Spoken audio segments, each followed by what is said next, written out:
After we've done a general warm-up, we start our strengthening workout with the prone elbow lift swimmers.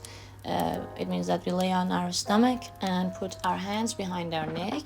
At first, we lift our elbows, extend the arm, and then rotate our shoulders in order to draw a full circle to reach our back, and then put the elbow down for a moment of rest. Then again, bring up the elbow and rotate it back to the starting point.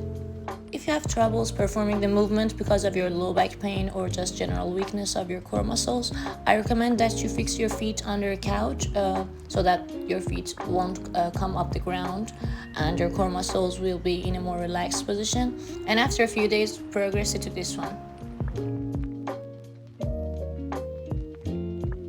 Our next exercise is called rowing, and it's exactly like rowing on a boat. In order to do that, we sit down with straight legs and straight back.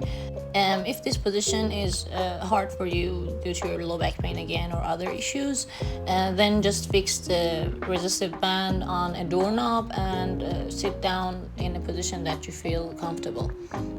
For this exercise, we want to pull back our hands close to our bodies without abducting or actually pulling away the elbows. Pay attention that your arms and your elbows should be close to your bodies during the entire movement, and also you shouldn't do shruggings while you are actually performing the rowing movement. Don't confuse it with shrugs, and pull down your scapulas and your shoulders. And also you can see the other version of the exercise that is performed with the dumbbells. Our next exercise is the front lats pull down. That is mostly known with the machine in the gyms, but this version of the exercise is very beneficial and also very much more difficult than it seems. Before starting this movement, we should first fix the band on a higher level surface like the door, and then pull down our arms and squeeze our shoulders backwards.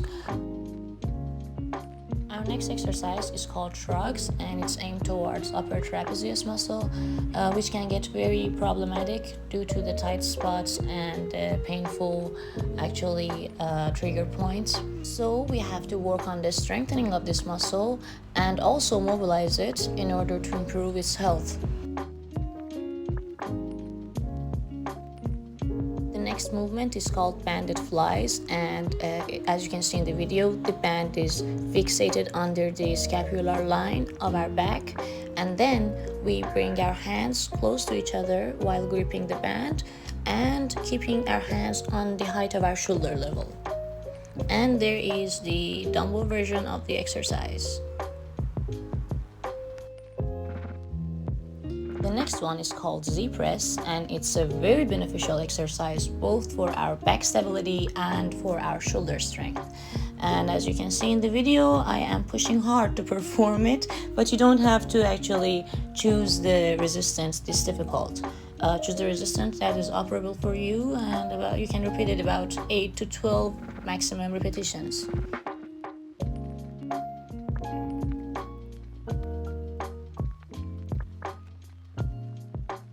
This is supination and pronation with a hammer or a dumbbell.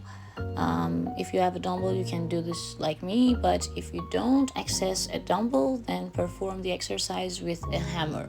A hammer is the best tool for this movement.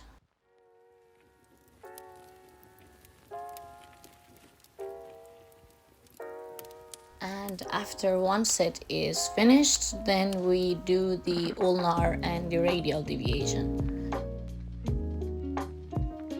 This is a dead bug, and I give you my words, a dead bug is harder than it seems.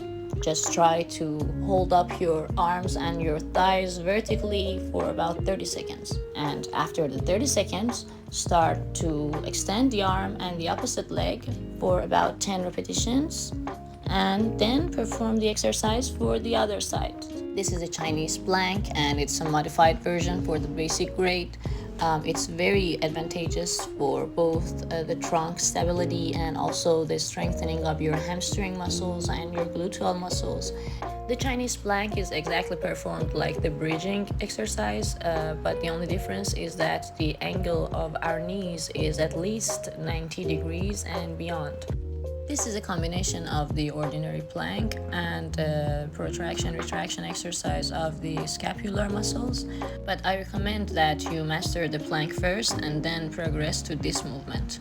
At first you go into the plank position and then do the alternative movements of pushing down and pulling back your elbows and referring the movement to your scapulas. Squat is a compounded movement and it's very complicated, and we can discuss on it for at least 10 videos, but the basic commandments are that at first try to maintain a neutral spine during the whole time. Do not flex your spine, and also do not excessively extend your lumbar spine. The second commandment is that perform the exercise with your hip and do not excessively let your knees to go beyond your feet. And the third point is that if you have lack of mobility in your ankle joints, then do not perform the exercise in the full range of motion and do not try to go into a deep squat. And we finish our workout with the conventional deadlifts, which should be resisted either by a pair of dumbbells or a resistive band. As you can see in this exercise, our full concentration is towards a neutral spine again, and again pushing back of our hip. I will soon share videos specified to deadlifts and squats, but for now just try to give yourself feedbacks by watching yourself from a mirror or putting a stick on your back to maintain a neutral spine, and try to learn the basic level of the exercise. Thank you very much for your time and attention, and I'm sorry if I was a bit tired during the record. I think I'm catching a cold. Again, I'm waiting for your feedbacks, and don't forget to subscribe and like if you liked. Thank you.